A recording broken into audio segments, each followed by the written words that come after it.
Cuando en 1973 la India María protagonizó la película Pobre pero honrada, jamás se imaginó que ser pobre pero honrada era la forma más silenciosa y más peligrosa de decirle la verdad al poder. Y eso, en medio de un chiste, le costó todo. En el México del siglo XX, hacer reír a veces se volvía un oficio peligroso. La India María Elena Velasco era esa mujer que parecía inofensiva porque hablaba despacio y caminaba torcido. Cometió uno de los pecados más graves de su tiempo: confundir la comedia con la verdad. En un país donde había un partido único, una sola televisora, un silencio obligatorio que hacía que la verdad no se improvisara nunca frente a un micrófono. Todo ocurrió en un concurso de belleza Miss México a finales de la década de los años 70. Un escenario diseñado para la ligereza, para la sonrisa fácil y para las respuestas inofensivas.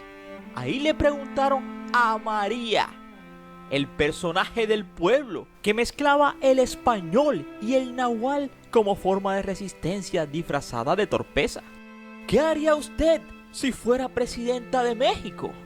Y ella respondía como responde el pueblo cuando ya está cansado de fingir: me daría la gran vida, viajaría por todo el Acapulco, con toda mi familia y con todos los gastos pagos. Inmediatamente, Pimentel, el presentador, le entró una risa nerviosa y fría, y hubo un silencio inmediato. Algunos dentro del público se rieron. Al fin y al cabo, era la India María. Esa era su profesión, hacer reír. Pero aquella fue una verdad dicha en clave de comedia, porque semanas antes, José López Portillo había hecho exactamente eso: vacaciones en Acapulco, con la familia completa, lujo sin pudor y gastos sin factura personal. Todo al erario público. Aquel chiste fue una analogía perfecta: el poder visto desde el espejo del pueblo. ¿Y qué más representante que ella? Aquello parecía una paradoja, porque en su película Pobre pero honrada, ella caminaba siempre cuesta arriba, no robaba, no se arrodillaba, no aprendía a mentir para encajar. Y eso mismo intentó hacer aquella noche. Aquel comentario no robó nada, no inventó nada, no exageró nada, solo describió la realidad con humor. Pero en aquel México de ese tiempo, burlarse del presidente no era humor político, y el castigo sería inmediato. Aquella respuesta no fue leída con humor, sino como una insolencia, como una pedrada envuelta en carcajadas. Inmediatamente, Televisa cerró sus puertas. No más Siempre en Domingo, no más foros, no más pantalla. Porque cuando Televisa cerraba las puertas en esos años, el país entero se quedaba sin ventanas. Como en la película Pobre pero honrada, cuando la protagonista pierde todo menos la conciencia tranquila. Y a pesar de haberle quitado el trabajo, la voz y el lugar, no lo lograron algo más sustancial para ella. Esa era la razón. Pobre sí, pero honrada también. Y a pesar de no volver a la televisión por un tiempo, el público se quedó con sus películas, con las salas de cine populares y con ese raro honor que solo tienen algunos: haber dicho demasiado sin decir nada. Porque no siempre se salió con la suya, no siempre pudo, pero desde entonces su historia se cuenta como se cuentan las leyendas, en voz baja, con una sonrisa incómoda y con la certeza de que en México a veces el chiste más corto es el que más caro se paga.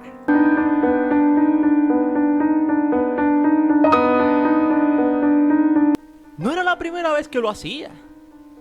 ¿Esto era México?, preguntaba en la película Ni de aquí ni de allá, cuando llegaba a Los Ángeles, después de que su anfitrión le respondiera que sí, que ese era territorio mexicano. ¿Y se llevaron todo el pavimento? El chiste era sutil, pero era directo. Irónicamente, aquella mujer, que como su personaje pobre, simpático y sin buen manejo del español, sabía darle en el punto preciso del poder. Por eso aquella inteligencia sutil. Dicen que llevó a Raúl Velasco a enamorarse de ella. Él, uno de los hombres más poderosos de la pantalla en aquel momento, y ella, la comediante favorita de México. Pero detrás de esas cámaras de Siempre en Domingo se dice que nació un vínculo que muchos fue más allá, que muchos dicen que fue más allá de lo profesional.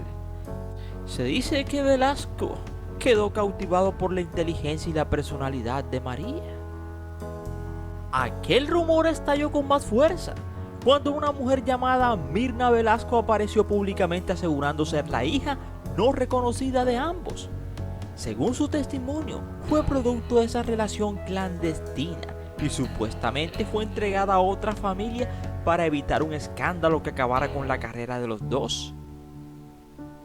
Y aunque nunca se ha comprobado si lo que dice esa dama es cierto o no, primero porque no ha tenido unas pruebas sólidas y segundo porque vive en Los Ángeles.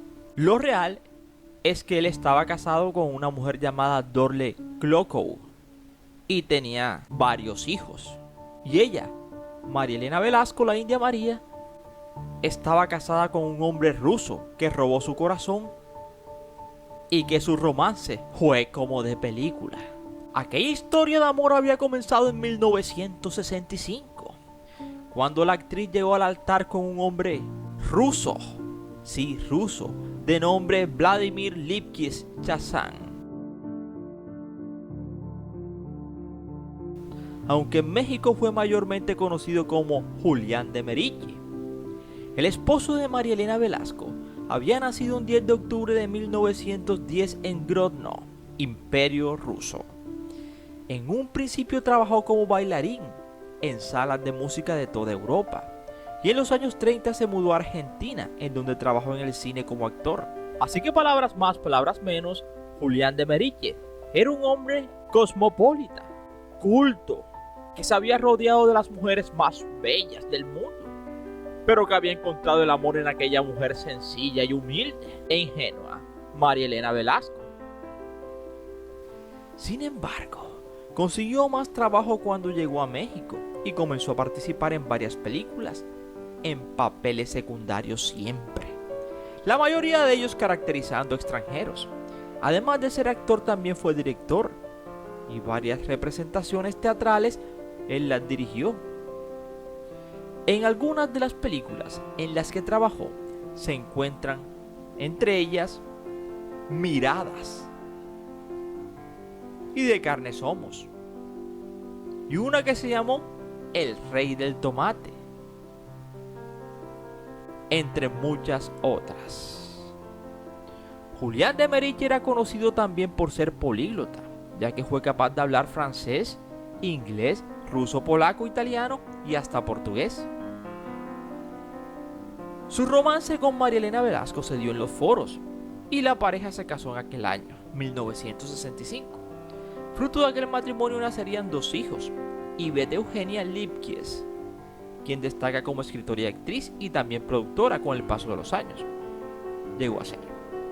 También tuvieron a Iván Lipkis, quien se ha dedicado a ser director y productor. El matrimonio estuvo casado por 9 años cuando pereció Juan de Meriche el día 24 de julio de 1974 en la Ciudad de México.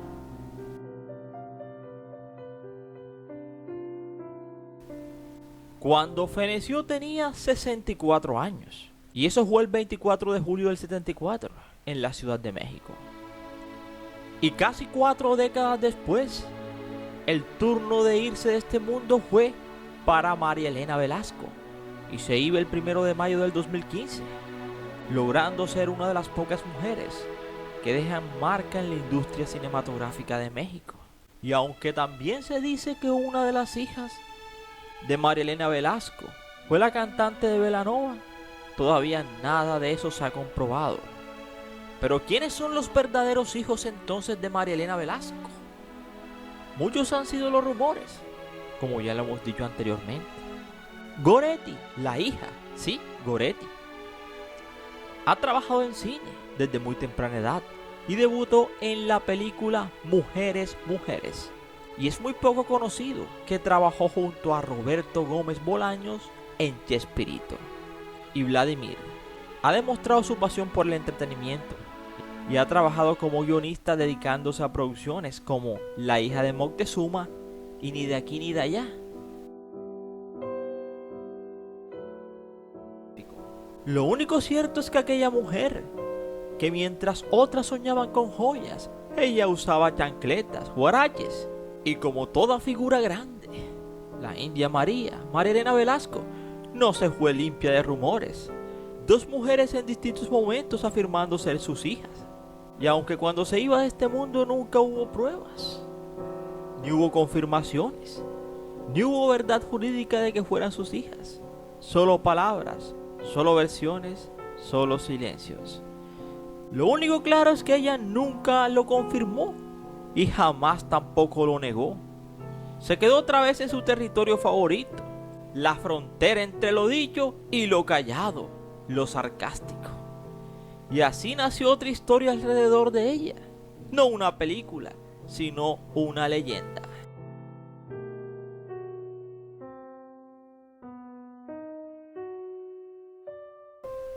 Así como paradoja, el mundo la conoció como actriz, pero primero bailó, porque así funciona a veces la fama. Entra por el cuerpo, se queda en la voz y se convierte en leyenda sin pedir permiso. Porque hay mujeres que no llegan gritando su nombre, llegan marcando el paso. Y así llegó María Elena Velasco, marcando el paso primero y después marcando el corazón de millones con sus películas. Yo soy Ernie y aquí termina esta historia. No sin antes decirte gracias por preferirnos y recuerda que cada día somos más y que tú eres nuestra estrella, mis estrellas.